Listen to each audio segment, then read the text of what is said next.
Really honored to have a special guest today. We have the producer of Astro Boy. And it's really exciting. Honored to be here. Thank you very much for coming. And actually, as a correction, I'm actually the executive producer of And we also have Nobuo Masuda, who's really high up in this world as well, and he's an executive at Sunrise, and of course we all know who they are, and has been involved in major adaptation projects as well. I mean, Cowboy Bebop would be one, and what else would be Nobuo? Yeah, so I'm just crossing fingers. Cowboy Bebop will be released shortly. I don't know. That's with Keanu Reeves, that's 20th Century Fox, so that's upcoming. No, well, wait a minute. He was in The Matrix. So for those who haven't heard, yes, really the live-action movie of Bebop stars Keanu Reeves. Once I found out, and discussed previously about how it all starts with like a manga IP and how it ends up becoming a Hollywood movie. Jonathan Davis, on my right here, has a lot of experience with that. He's actually sold Battle Angel Alita to James Cameron. Well, I didn't sell it to James Cameron actually, but thank you. I would love to have sold it to James Cameron. I had just pitched it to Fox, and they subsequently acquired it. And supposedly they may have also gotten it from another source as well, but it was I got paid, so that's good. That's all that matters. All right, so the question I have is,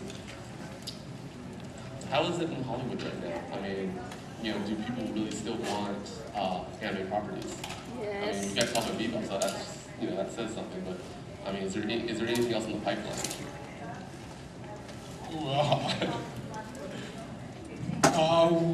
Well, as far as Sunrise is concerned, we've been always discussing Manga.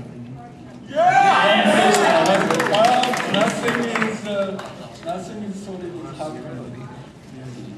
Yes. So everybody tweet, we want Gundam?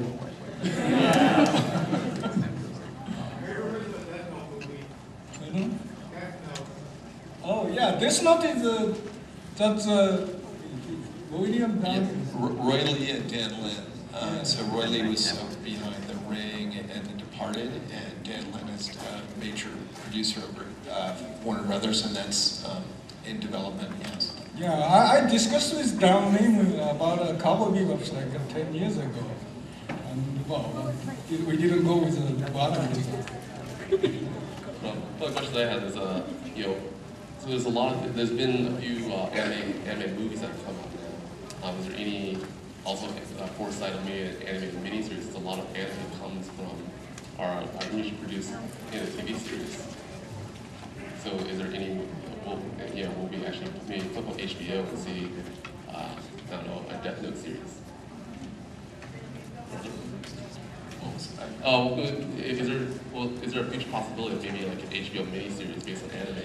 Well, yeah, I think, it's funny, one time I was over in Japan, because we work on these rights, we have about, Grappler Baki, and we had Berserk, and we're really trying to set up Barefoot again, the Atomic Bomb manga. We're trying to get it to Steven Spielberg, and so we're involved with a few projects. And one thing that one of the interpreters that I hired over there told me, because he had previously worked in the manga industry, and he said, it's really, if you look at the structures of the stories, they're more suitable for television, because they're actually more kind of serialized.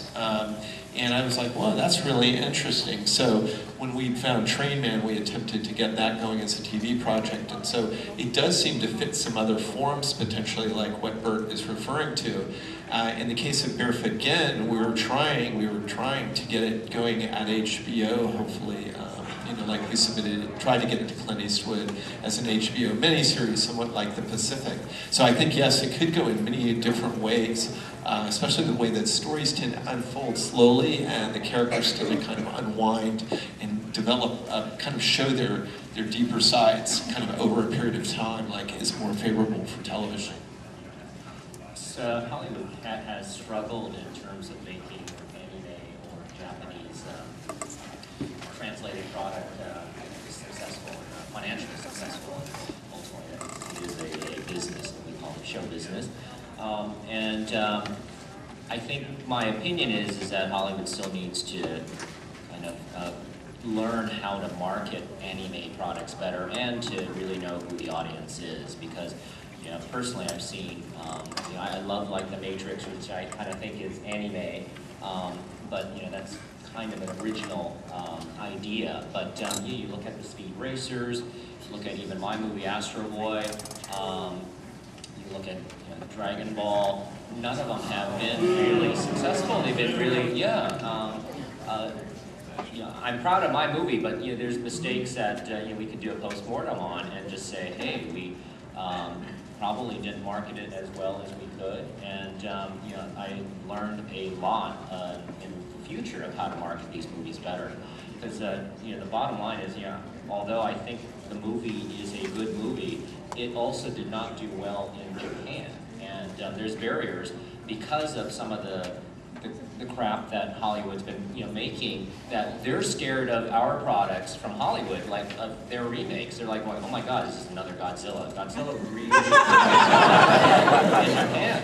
Because and now they look at Dragon Ball and they can smell like, oh, I don't want to see that either, right? And then I think Astro Boy, although when we did the exit surveys, the satisfaction was very high. They liked it. It was very close to Tezuka Osamu's original origin story, and but it didn't overcome the barriers of smelling foreign, and two, as we know, just walking through the halls, it's just you see like Naruto and all these costumes, and it's because it's on mainstream television right now.